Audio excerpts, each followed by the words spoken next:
he's always calculated. Yeah. He's always scheming. He's always deflecting. But has he actually lost the plot? Or was there something behind this? I don't know how much more I can say from yesterday, but I'll kind of try. I mean, the journalists were really sharp. Obviously, it's not difficult, but they were really sharp to get on the back of those comments and say, well, listen, Arsene Wenger won 3, and you absolutely caned him for being a failure. Yep. You know, for years and years, because obviously they hadn't won a title for so long, but he still had 3. Historically speaking, Ferguson had 13 Premier League titles. I mean, it's unprecedented. Mm-hmm. The problem is United and United fans and United board don't want to look historically. And that's what Mourinho's doing. He's looking back, and everybody, and all and sundry that are supporting Man United and want them to be successful, want to look forward. So they're not really interested in what Mourinho did at previous clubs or how many titles that he won. They're only interested in, and it's like every fan. Why wouldn't you be selfish? What are you going to do for my club, for my team? No. And how are you going to drag back Manchester City, who have been the dominant team in England-ish, you know, in the last few years? So I don't think anybody with any brains is going to buy this historical argument. Oh, quite a few people are buying it, I could assure you, given my own Twitter time. Well, you know... the amazing thing for me is, and as Craig... He's right in one sense, in that, yes, he's won 3 Premier League titles. If he'd won them in Manchester United, I could understand that point being a valid one. But given that they weren't with his current club, it makes absolutely no sense. And for me, the bizarre thing for me was Jose Mourinho, looking at this squad, looking at what he's done, looking at how much money he spent, at the squad he also inherited, everything he says now is about self-preservation. He goes on record and says, strategically, we won the game. Tactically, we won the game, but we lost the game. We prepared well for this game, but you lose 3-0. Talking about the titles that he's won. Everything he does and says, both in throwing players under the bus and then in kind of self-praise and bringing up his own record, is as if to separate himself from how bad Manchester United are, which I find an amazing position to take as manager of that football club. The thing with Mourinho is, if you go back to the pre-season over in the States, he sort of made his bed, and he's going to have to lie in it, because what has happened 31 miles down the road at Liverpool and across the street at Manchester City is that the Klopp and Guardiola have brought players into their system. They've improved players. We keep talking about Guardiola improving players. Mourinho, all he does is moan. And he's got himself into such a pickle now, such a state, that he got done last week at Brighton and the attitude wasn't quite right. I mean, Manchester United losing at Brighton is bad enough. But getting done, yes, they performed OK in the first half, but to get done and capitulate the way they did in that second half was absolutely dreadful.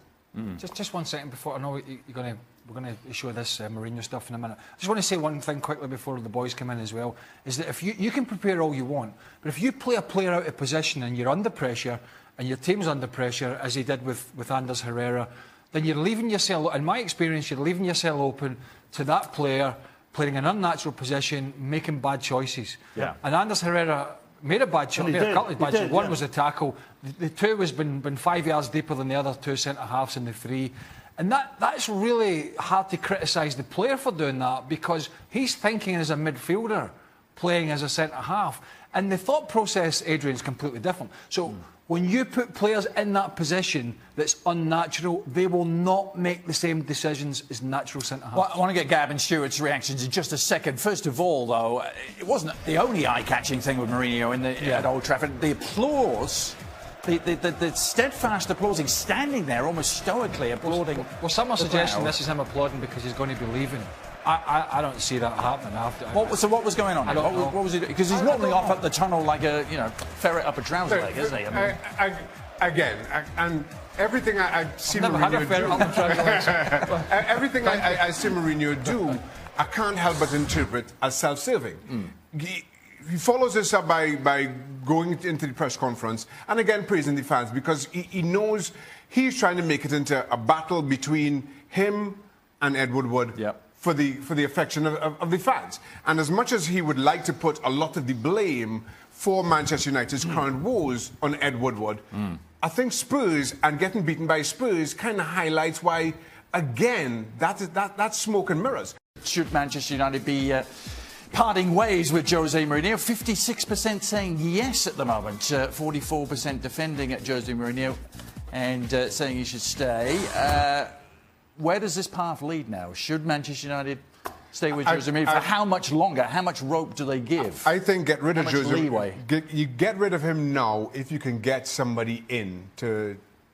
Like Zinedine Zidane? If you can get somebody like a Zinedine Zidane in, absolutely yes. I know he is not he's not available, but to answer one of your previous questions, you look at Mauricio Pochettino. Well, in theory, he's available. But you were talking about whether a different manager could get more out of this team. Look at what Pochettino has done with a Spurs side that he hasn't reinforced in 2 seasons. You've got Rose, who's had a lot to say for himself last summer. You've got Alderweireld, who's been courted by Manchester United for the last 6 months. Yet still he has a team playing with a certain amount of self-belief. The one ingredient that you could maybe say none of the Manchester United players have, in abundance certainly, is self-belief. Get a manager who improves the squad. If you can do that, you sever the ties. Well, that's exactly what Mourinho's got to do now. He's got to calm himself down in these press conferences. Giving us so much food, it's unbelievable. He's got 14 years, it hasn't happened yet. Well, what he's got to do, he's got to get on the training ground, and he's got, as Robbo just said, he's got to improve the players. All the good coaches improve the players. That's what he's got to do. He's living in a hotel, I believe, still up north. Which tells you something. It tells you quite a lot. Listen, it's not easy. It's not. Which of the United players have improved under Jose Mourinho? Well, Jesse Lingard's improved for one. I mean, you can say he's improved some. So I don't know. We'd have to look at it. What I would say, his personal situation is not ideal where he's living there either. I firmly believe this is a marriage that's not going to last too much longer. To be honest, I don't think United really have the stomach to go and sack him right at this moment. But I think it will end sooner rather than later because it is so fractured. The big problem is, and Shaka touched on it, is there all the sort of... I mean, Ancelotti's just gone to Napoli, Sarri's just gone to Chelsea, Pep's not coming in there, clearly Wenger's not getting that job now, Klopp's in a good job. All these guys that were managing the big clubs are all sort of, apart from Antonio Conte at the moment, who's out of work, most of the big guys are in jobs. So it's very difficult just to shelve somebody unless you've got a plan B. Gab, what's your journo's inkling on this? How much leeway are we talking about, having followed the man for as long as you have? Well, United were very clear today. They say that they back Mourinho, that they have full confidence. Adrian, I don't think it's just words. I mean, United look at this and say we're 3 games into the season. You know, the Champions League hasn't even started yet. The draw's coming up. Mourinho has a contract through 2020. Getting rid of him now would cost an absolute fortune. I think what the club are going to do, and I think it's the right decision, is they're going to stick with Jose Mourinho and then see where they are. I don't think he's necessarily going to see out the season if results don't improve, obviously. But I think that the club's attitude would be, if Mourinho does go at some point during the year, and again, I don't think it's likely, and I don't think it'll be soon, take that opportunity then to really just review everything, look at perhaps bringing in a director of football to take some of the recruitment responsibility away from Ed Woodward, and then take a run for next year at a top manager. Don't just simply say, oh, let's go get Zidane because, you know, he left his job at Real Madrid without having any inkling of whether Zidane even wants to manage again, whether he wants to go live in Manchester, whether he has any appetite for it, and whether he'd be okay outside of the comfort zone that he was in at Real Madrid. Let's not forget, Zidane was at Real Madrid for, 16, 17 years. So it was a club he knew inside and out when he took over. So I think that's what United are going to do, and frankly, I think it's probably the right choice at this time. Well, welcome into ESPN FC Extra Time. Picking up where we left off in the show, I think we were talking about... I didn't have my earpiece in. I think we were talking about opposing managers. Right. Not too late. Not too late. Opposing managers who've had an issue with Craig Burley. We got to the manager of Brunei, and Graham Taylor. I don't know if there was any addition to that list. All 4 corners of the earth, I give you that. Sorry? You've upset managers everywhere. There's some international irateness out there. I didn't think I could manage to upset somebody in Brunei. Hey, so when the gaffer comes in, lads, I've got bad news. We've got to go to Hong Kong, Thailand and Brunei. Sorry. Yeah, right. Zero resistance with that trip. Little end of season. Look at the smile on his face. I know. End of season as well. End of season. End of season. We had 3 very important games. End of, And I played representing my club, Chelsea. end of season Very jollies. important. All right, yeah. On the subject of managers, Yusuf poses this. You know, little, Brunei's a dry state. Yes, actually. Now, I did know that. hotels? No, it's completely dry. However, we did find some. Yeah. Yusuf poses an interesting theoretical question here. Do you think the combination of Steve Nicol and Paul Marinette would do a better job than Jose Mourinho? Absolutely. Manchester United. I'll let these two lads answer Interesting theoretical question. Wow. Statler and Waldorf. on the theory that two are better than one. I'd vote for them. Yeah. that. Well, the press conference would be fun. We'll get our tactics right. How many MLS Cup finals did you reach? Four. And we found a way to lose every single one. It would depend on Nico's condition. Right. Because he's been spotted about 10 minutes ago. Yes. Yeah, On Twitter. he was tweeting, I saw And if that. he's tweeting at this time, it can only mean one thing. Yeah. Right. And it's not good. He's cutting the grass. It's not good. Not good. He's been moaning about cutting the grass because it's rained a lot here in August in the East Coast of the US, more than normal, as you guys know. His grass has been growing quicker, so he's been having to cut it. So he's a lot moaning. quicker, rather than just paying somebody to come and cut it for him. Of course, as you that's know. not on the table, of course. Hey, That's not on the table. So what he does last week, he calls me up.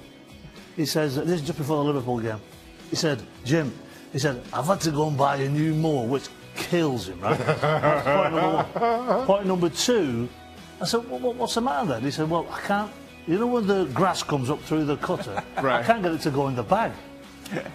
I said, well, get the rule book out. I mean, go on the internet, put, bang in the... No. Instructions. The instructions. There wouldn't be a rule book.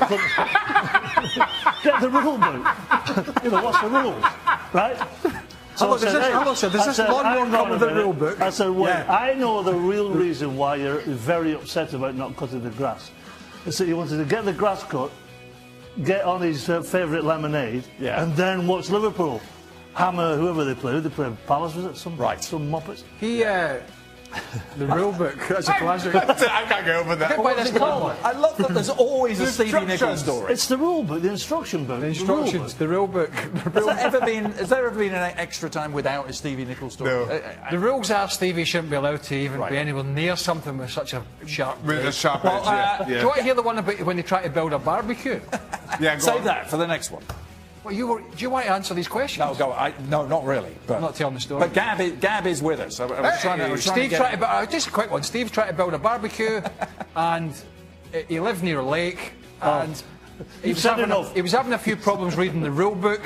And the aforementioned barbecue, when his wife came out and said, "How's the barbecue going?" He said, "It's in the lake." Picked it up and he got so fed up trying to build this thing, he just launched it into the in with his golf clubs. Yeah. Sorry, in the Sorry, we shouldn't really answer questions. So no grub then. That's unusual. No grub. I wanted to bring Gab in because we were talking about grass growing, weren't we? And this is something almost as exciting, Gab. You've been asked, can you explain how expected goals work? Oh man. Mr. Marconi. Well, were you trying to torture Craig here? yes. Clearly. I mean, seriously? You're a troll there. Not entirely. No. Very simply, not expected entirely. goals. Every shot on goal is assigned a value based on historical data, people shooting in that position. Different models. Some models also take into account the type of finish it is, how it was assisted, the conditions. Some of the more sophisticated models now take into account the position of the defenders. You add up all the shots, and you add up all the shots conceded. There's a value to it. It measures the quality of the chances, and it Well gives you an done, indication. Gab. Well done, Gab. Well done. Fantastic. Were you taking notes there that there will be a test later? I much preferred the throwing the barbecue in the pot. People get misconceptions. I don't mind. I actually don't mind stats. But I that like, particular. But what about expected goals? I don't mind stats. I like good stats. I do. I just don't want to. Whenever I'm doing, I hate people that when they're doing their analysis, bury themselves in a bath of stats, which generally means they don't really know much. I think it's easy to hide behind that kind of stat. Yes. Oh, well, our expected goals were good, so therefore no, it doesn't. It's like the passing stats from the other day on Jorginho, which he passed the ball more than Newcastle United. Now, after all the hoo-ha about what Robbo and I had a discussion about Jorginho, and the question was he the most important player at Chelsea? And I personally didn't think he was. Not putting Robbo in it, but he didn't think he was a very good player. Right. But I think he's very economical with the ball, and he's very tidy on the ball. But if you watch the Newcastle game against a pretty hapless Newcastle side that only had like 19% possession, a lot of Jorginho's passes were 5 yards and 10 yards sideways. And There's nobody near him as well. Stats can be beefed up, Gab, to make it look. Absolutely. You'll be pleased to know that because people realize that those passing percentage numbers are absolutely idiotic, kind of like finishing percentage and save percentage for goalkeepers, that kind of thing. So people have built more advanced models to take that specifically into account. So there are people with passing models who would look at Jorginho and kind of weigh up each pass and how meaningful it was. Oh, yeah. And then they put a number on it. Oh, yeah. Like you said, it's all part of a picture. I understand that. It's not the be-all and I end-all. understand that, but it's the people that come out in the Monday morning with just the pure, he made 170 passes, this must be great, which he did play well, by the way. But that's where it's misleading. Craig, the ultimate evidence of this is that if you look at most clubs, the people with the best passing stats are centre backs, because they simply pass the ball 5 yards to each other and then somebody lumps it up the pitch.